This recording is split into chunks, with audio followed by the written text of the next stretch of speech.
porque o IBGE, que é o Instituto Brasileiro de Geografia e Estatística, lançou um mapa mundi que vira os continentes de cabeça para baixo e coloca o Brasil no meio da imagem.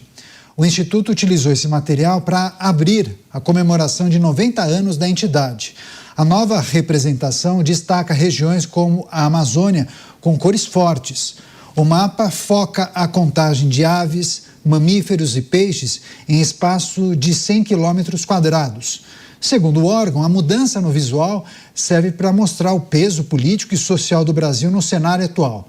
Servidores do Instituto reagiram mal a essa novidade. O Sindicato Nacional dos Trabalhadores do IBGE questionou o uso de símbolos no lugar de dados técnicos. O grupo diz que o órgão deve focar em informações objetivas. Críticos internos veem essa iniciativa como uma tentativa de trocar o rigor científico por uma interpretação política. Eu vou começar essa rodada com o Bruno Musa para analisar essa situação que envolve o IBGE e essa releitura do mapa mundi invertido, o Brasil no centro, e ao invés de informações técnicas, figuras que fazem alusão a questões que envolvem nossa fauna e nossa flora. Bruno Musa. Veja, o IBGE é um órgão comandado hoje por Márcio Pockmann, que foi aquele mesmo dirigente ligado historicamente ao PT, que ele comandou o IPEA, salvo engano, entre 2007 e 2012. O IPEA é o Instituto de Pesquisas Econômicas Aplicadas. Se colocarmos em qualquer buscador ou qualquer página de inteligência artificial que cada um de nós usemos, veja que ele também foi determinados indícios de que teve manipulação de dados durante a sua presidência no Instituto de Pesquisa Econômica Aplicada. O mesmo está acontecendo agora no IBGE. Tivemos várias exonerações de profissionais de carreira técnico do IBGE, uma vez que Márcio Pockmann criou o IBGE+, sem a consulta aos técnicos, e eles disseram que havia um autoritarismo por parte de Márcio Pockmann, tentando mais uma vez trazer dados que não corresponderiam à realidade através desse Instituto IBGE+. Alguns desses funcionários foram exonerados, outros saíram voluntariamente, e o mesmo processo de questionamento do IBGE agora acontece, como aconteceu com o IPEA alguns anos atrás, quando ele comandou durante ali o governo Dilma, né? O final do governo Lula II e o começo do governo da Dilma. Pockmann, como eu falei, ele é uma pessoa ligada historicamente ao PT, especialmente à ala mais, digamos, ideológica do próprio partido. Então, não é a primeira vez que ele entra nesse tipo de embate. O que me parece é que esse é, mais uma vez, um argumento apenas de narrativas, onde qualquer coisa que a esquerda, a extrema esquerda, que coloca, ela não leva em consideração dados. Então, vamos fazer a escala 6:1. Por quê? Porque é bonito, porque soa bonito eleitoralmente. Ok, mas e os dados? Isso vai comprometer a vida dos mais pobres? Não importa, isso a gente vê depois. Afinal de contas, isso pode capitalizar nas eleições. Vamos fazer qualquer outro, vamos subir o salário mínimo para 100 mil, então. Por que não 100 mil? Por que não 200 mil? Porque, obviamente, eles querem aquilo que capitaliza em torno dos votos. As consequências práticas dos fatos e os números, poucas pessoas se importam com relação a isso, porque isso exige estudo, se aprofundar no tema, isso dá muito trabalho. Então, no meu entender, quando nós analisamos o Brasil no cenário mundial, a gente vê que o Brasil, em termos de PIB nominal, é a 11ª economia do mundo. Quando nós analisamos o PIB per capita, quanto que o Brasil produz dividido pelo número de pessoas, que é um dado muito mais real da própria riqueza do país, nós caímos para a posição número 84, 85 do mundo, de 180 países mais ou menos estudados. Quando nós analisamos produtividade, nós estamos na posição número 94. Quando a gente analisa de corrupção, nós estamos lá muito próximo ao número 150 de 185 países, nesse caso, analisados.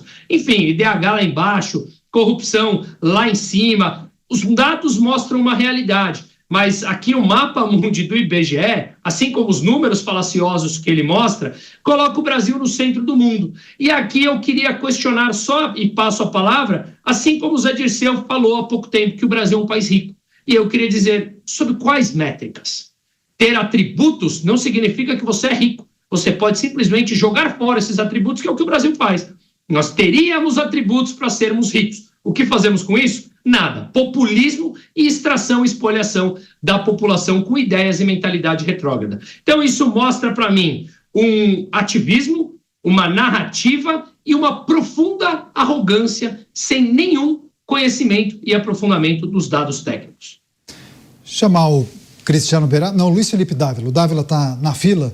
Você, Dávila deve ter alguma contribuição a dar quando a gente apresenta um mapa-mundi completamente diferente daquele que todas as pessoas, quando recebem o Atlas, aquele no ginásio, né, no ensino médio, né, Dávila?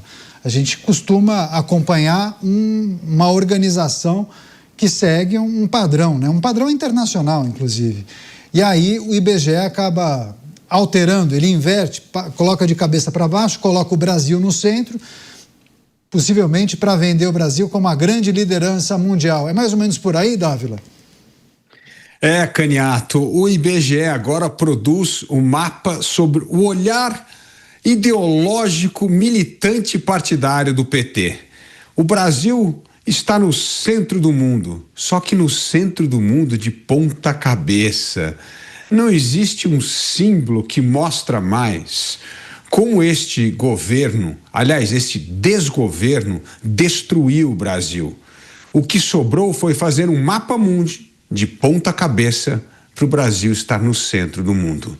O que nós queremos é um mapa do jeito que ele é e o Brasil se tornar uma grande potência. E para isso, nós precisamos tirar o PT do poder e desaparelhar o Estado, como aconteceu, infelizmente, com o IBGE, uma instituição de Estado de enorme reputação, com gente de grande qualificação que foi destruído pelo PT, principalmente nessa gestão. Foi aparelhado, os bons técnicos deixaram a instituição porque viu que é impossível trabalhar com dados e fatos num governo que só pensa em narrativa, ideologia e, principalmente, mostrar um Brasil que não existe para o resto do mundo.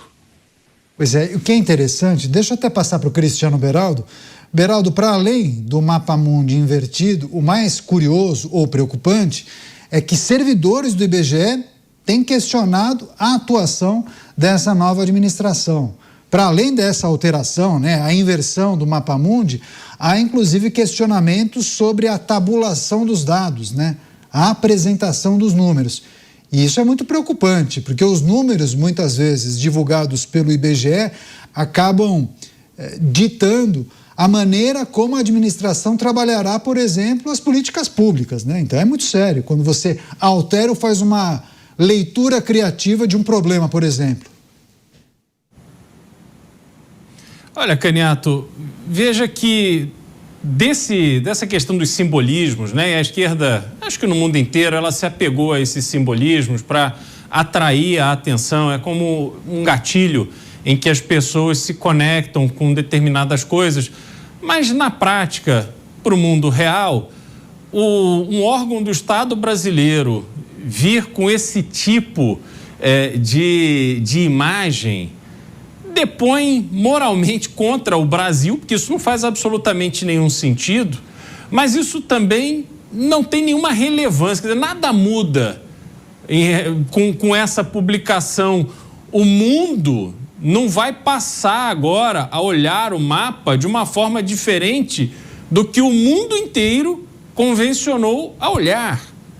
E nós temos no Brasil simplesmente esse esforço de parecer que estão falando de algo muito relevante para uma plateia pouco qualificada do ponto de vista intelectual, que expressa algum tipo de reação para isso, assim, um sentimento, isso aí, esse é o Brasil. Quer dizer, a pessoa mora num país que tem 40 mil homicídios por ano, ela não pode sair às ruas falando no celular, ela não pode sair às ruas usando uma aliança, uma corrente de ouro, tem que ter cuidado das mulheres com a bolsa. ela sofre todo tipo de constrangimento pela ausência do poder público. Se mora numa favela, ela tem que chegar na favela, passou da barricada, ela já sabe que não vale mais a lei que está no código, vale agora é o código do crime, então ela tem que reprogramar a cabeça dela. A preocupação das famílias, especialmente nessas áreas dominadas, é que os filhos não enxerguem no crime o caminho profissional, a história que os jovens querem contar para suas vidas, seja frequentar baile funk, ouvir música do Oruan e trabalhar para o tráfico, porque é o tráfico que comanda ali, que são os caras legais. Essa é a realidade do Brasil. É o desenrola um que não desenrolou ninguém, todo mundo enrolado de novo, tem que fazer o desenrola dois, só que agora queima o FGTS para poder salvar os bancos e que se dane a população. Aí é essa pessoa que olha para esse mapa e acha que o Brasil está mandando bem. Aí, isso aí! Somos o Brasil, orgulho de ser brasileiro. Quer dizer, isso é coisa de gente que não está funcionando dentro do patamar, do espectro normal de uma sociedade civilizada. Essas pessoas já se incorporaram a uma nação que não pode mais ser considerada civilizada, que é o Brasil. Então, Canhato, esse tipo de coisa medíocre, mesquinha, imaginada por gente que recebe salário, dinheiro público, para trabalhar e prover, no caso do IBGE, números, dados fundamentais para o planejamento de longo prazo do país. Esses desocupados, para não usar uma palavra que não cabe para a nossa audiência, esses desocupados ficam gastando tempo para pensar no mapa que tem o Brasil no meio. Olha só que loucura, Canhato. Se fosse uma empresa, um picareta desse estaria na rua, porque ele não é pago para fazer isso. E nós temos todo tipo de problema com os números no Brasil. As pessoas, até vamos sair do IBGE, vamos falar de inflação. Alguém aí acha que a inflação no Brasil é 5%? Que a pessoa gasta R$1 hoje para comprar sei lá o que no mercado e que ela vai chegar no final do ano, ela vai gastar R$1,05. Puxa vida, subiu 5 centavos. Ah, tô chateado, subiu 5 centavos. Alguém acha que é isso?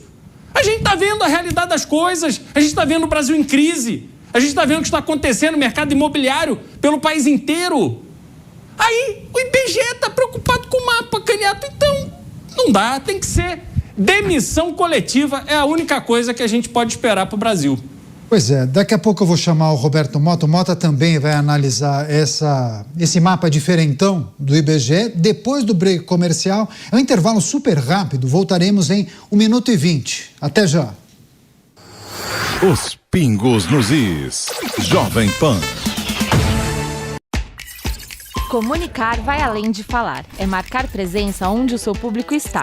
Textos, vídeos, posts e relatórios. Dezenas de canais exigindo presença, consistência e velocidade. É por isso que criamos a SAMP, um ecossistema de inteligência artificial que entende, cria e publica conteúdo com velocidade e consistência, onde quer que o seu público esteja. De PDFs a notícias, de textos a voz, de ideias a impacto. SAMP, conteúdo inteligente para o seu negócio. Jovem Pan na AgriShow. Oferecimento Sicredi. O agro acontece aqui. Clemente Renosto resume a história do Sicredi, um produtor rural do Paraná, Santa Catarina e Ribeirão Preto.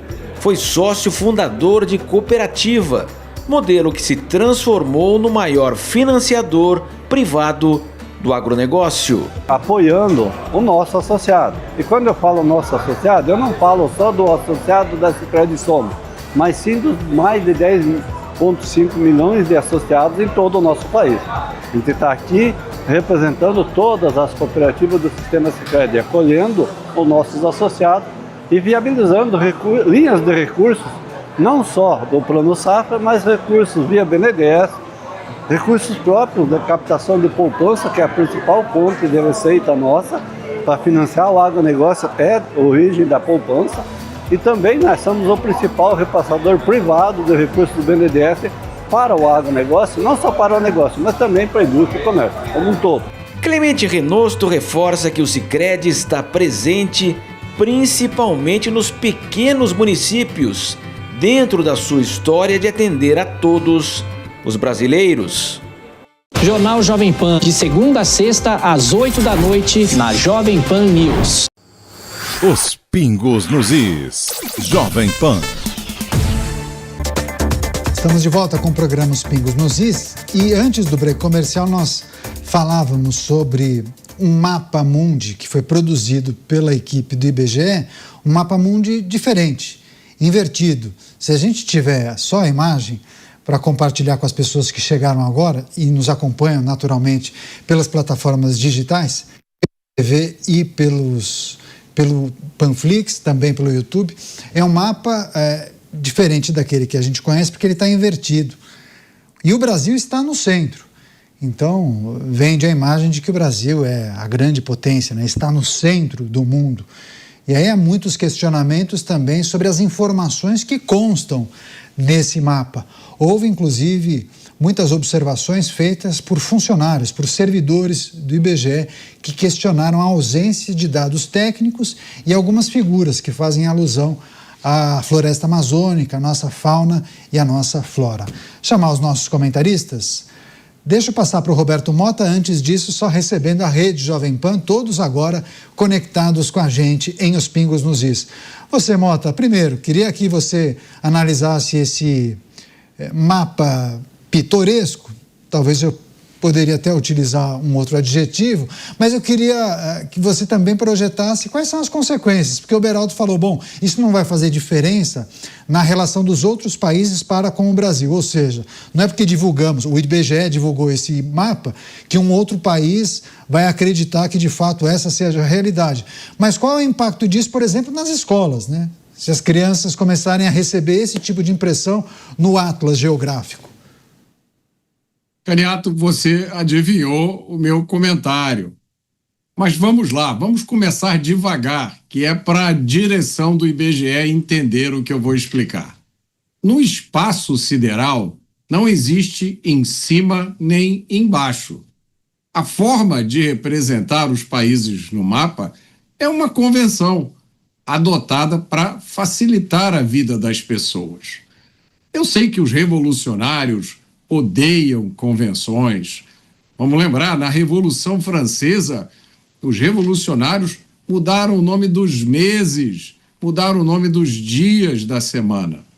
Agora, os revolucionários colocaram um mapa de cabeça para baixo, provavelmente em busca da justiça social ou da redução da desigualdade. E você adivinhou, Caniato, esse mapa provavelmente vai parar na escola dos nossos filhos. Mas não há o que temer, não é preciso entrar em pânico, porque existe uma solução muito simples. Atenção, pais, atenção, professores, basta pendurar o mapa do IBGE de cabeça para baixo.